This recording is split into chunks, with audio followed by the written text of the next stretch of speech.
Good evening, Bahamas. Coming up tonight. The Christian Council president responds to the Prime Minister's recent comments about Haiti. An environmentalist is responding to a poll that shows strong support for Disney's South Eleuthera Cruise Port initiative. The health minister responds to doctors' threat to strike.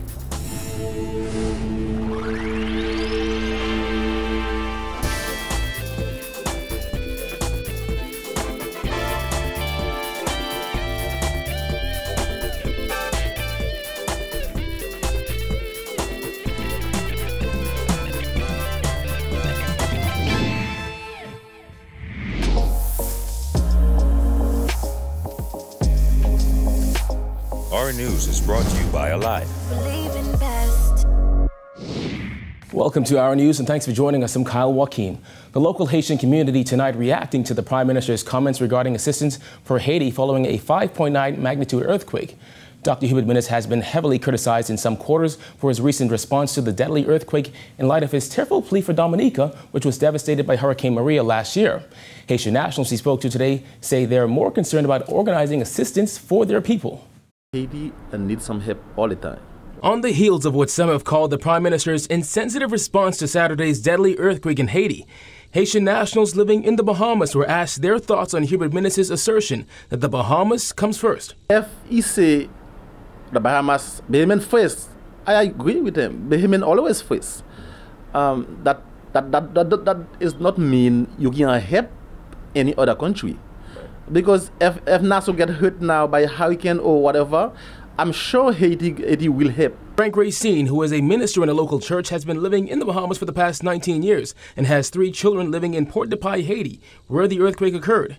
He told us of how his 2 sons there made it out fine, but his daughter was injured during the ordeal. Come from in the second floor and jump and run, and she was hurt. She was carried to hospital, and the next day. And after that, again, pass again, and after that, she run again, and she get hit in her face, wow, and she get hit in her leg. He then took us to another community off Blue Hill South, where we met his son, Shadrach. And get this, just moments before the earthquake, Shadrach left his home in Port-de-Paix and went to the airport in another town where he waited to board his flight for Nassau, narrowly missing the ordeal that injured his sister. So I was so happy because I wasn't there. If I was there, I could be dying. Wow. I know your sister was injured. Yeah, my sister was injured, yeah. In the Haitian community just across, we met this grandmother. She's been in the Bahamas since 1979 and has 11 children and over 20 grandchildren. For her, the ordeal in Haiti has left one of their younger family members fighting for their life. My daughter, when I was shaking, she tried to open the door. She ran outside. She got the baby in her hand. Baby fall down. She fat. She fall on the baby. Oh. Now baby bleed. A baby was hurt. Mm-hmm. Is the baby going to be okay? No, he ain't okay now. Baby ain't feel good yet. But for all of them, like EMILIA, they just want to hear from the rest of their family to ensure everyone's okay. Family, I talking to him. They not too bad. Well, meanwhile, President of the Bahamas Christian Council, FERNANDER, says the Prime Minister's recent suggestion that his government is not considering lending aid to Haiti after a devastating earthquake was insensitive. FERNANDER says it's unthinkable that a country that regularly receives aid and grants from other countries would push a Bahamas first agenda. Jasmine Brown reports. FERNANDER says not only were the Prime Minister's comments surprising, he says they were also unfortunate, as he insisted the Bahamas must live up to its status of being a Christian nation. We live our life not unto ourselves. We are supposedly people of the world, a part of this one Caribbean. We subscribe to all of these treaties.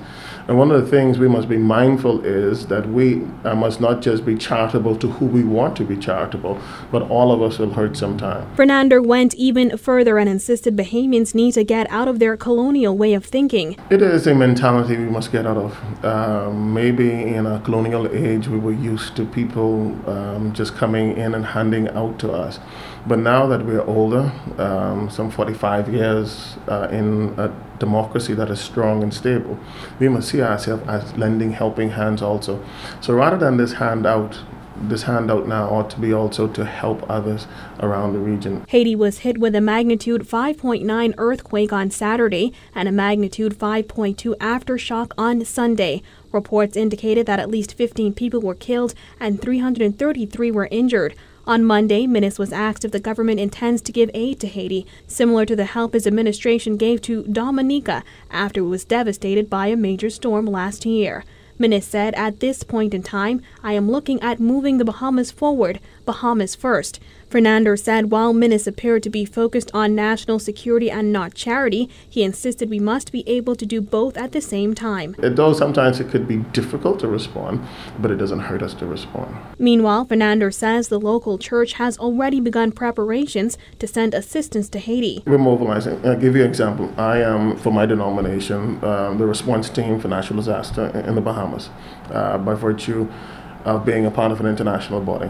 So when they assess, an assessment team will go down, they will send out all neighboring bodies, obviously because we're the closest, what is necessary, whether it's manpower, whether it's water, whether it's clothing.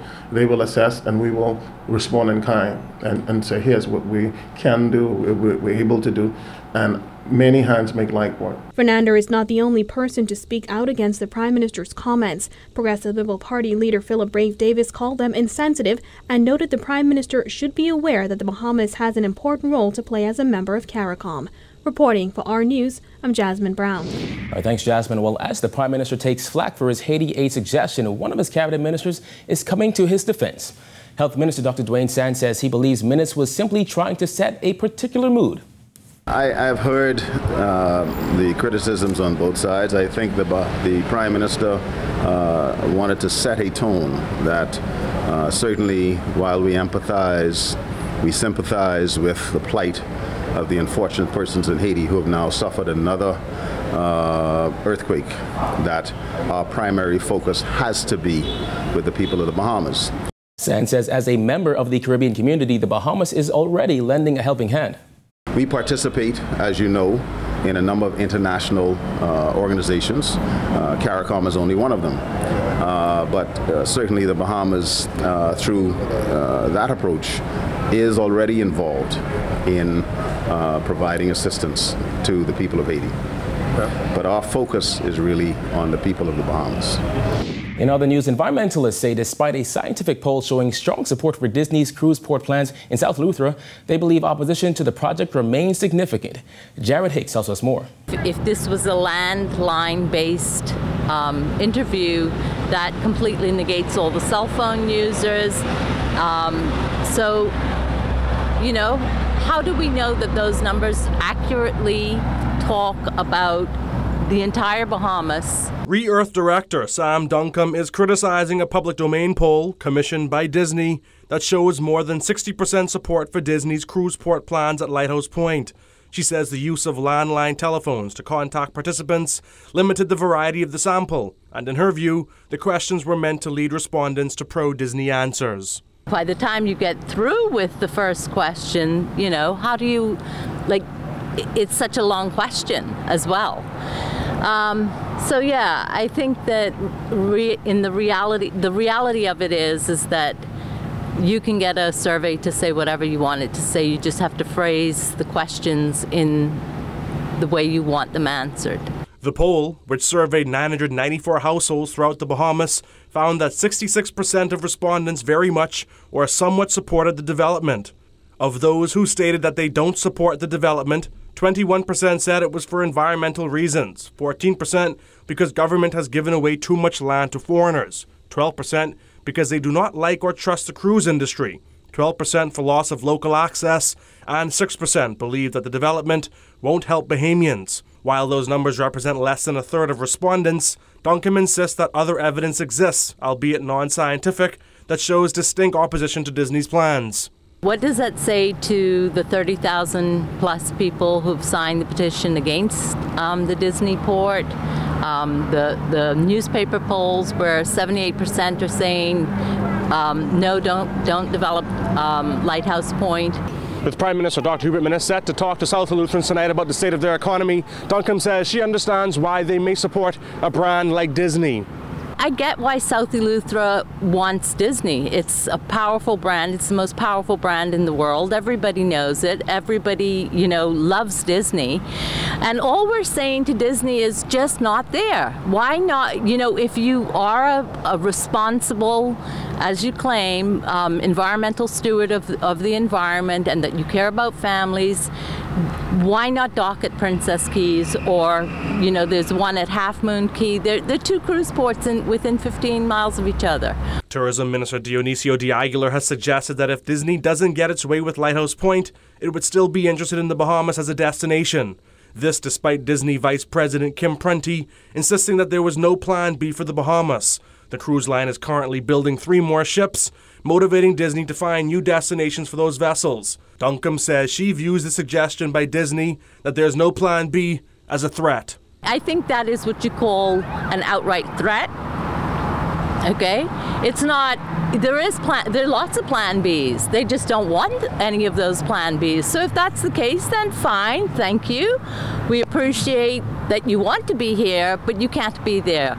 We need to change the way we're giving away land left, right, and center to foreign entities that essentially we will, over time, be blocked away from. Disney's Lighthouse Point development plan involves a $350 to $400 million investment with the aim of making it Disney's top global destination. The One Eleuthera Foundation, backed by several environmental groups, have opposed Disney's plans, insisting that Lighthouse Point is an historical site that ought to be preserved. Reporting for Our News, I'm Jared Higgs. Consultant physicians giving the Public Hospitals Authority until November 16th to address their long-standing concerns. However, the health minister says he hopes it doesn't come to that. Jillian Gray reports. Following a threat by the Consultant Physician Staff Association to show the country exactly what it stands for if an amicable solution with the PHA isn't reached by November 16th, Health Minister Dr. Duane Sands says he hopes relations do not deteriorate to the point of a strike. November 16th is the date established by the CPSA. There's a meeting with the CPSA and the leadership of the Public Hospital Authority as early as I believe next week. And so hopefully it won't ever come to an issue of a strike. The CPSA took a strike poll on Friday with the majority of persons voting in favor of a strike. CPSA President Dr. Loxley Munro said they will only strike if it is absolutely necessary. In an interview with the Nassau Guardian, Dr. Sands said the CPSA likely took a strike poll to have the negotiations moved with more deliberate haste. He added that at this point his ministry is simply focused on working to resolve all matters. There are many things that could possibly happen in the Commonwealth of the Bahamas. We could have a hurricane, we could have a natural disaster, we could have a man-made problem. I would rather seek to look at the serenity prayer. God grant me the serenity to accept the things I cannot change, okay? The courage to change the things I can and the wisdom to know the difference. So what we ought to be doing is doing the very best that we can to bring resolution to this problem. And if something happens along the way, then we do the very best that we can to resolve it. The CPSA has expressed concern over working conditions, the lack of health insurance, and a 10-year period without raises. After last week's meeting with the Prime Minister, Dr. Munro said he was optimistic that their concerns will be addressed. The Health Minister said he too is hopeful for an amicable resolution. This administration, led by the Prime Minister, supported by the Minister of Health and the Ministry of Health, the Public Hospital Authority Chairman, Board, the administrators at all of our institutions are committed to the resolution of any impasse with any organized group, and certainly we continue to work in the best interest of the patients of the Bahamas. And so clearly the Bahamian people would like to see this matter put behind us, and let's get on with the work of improving our healthcare system. Dr. Munro said they will not tolerate PHA officials beating around the bush. PHA denied that claim, asserting it is committed to transforming the delivery of public health care. Reporting for Our News, I'm Jillian Gray. All right, thanks, Jillian. Still to come, why the Christian Council president says the Bahamas won't legalize marijuana anytime soon. Plus, foreign affairs officials monitoring Hurricane Michael. Stay tuned.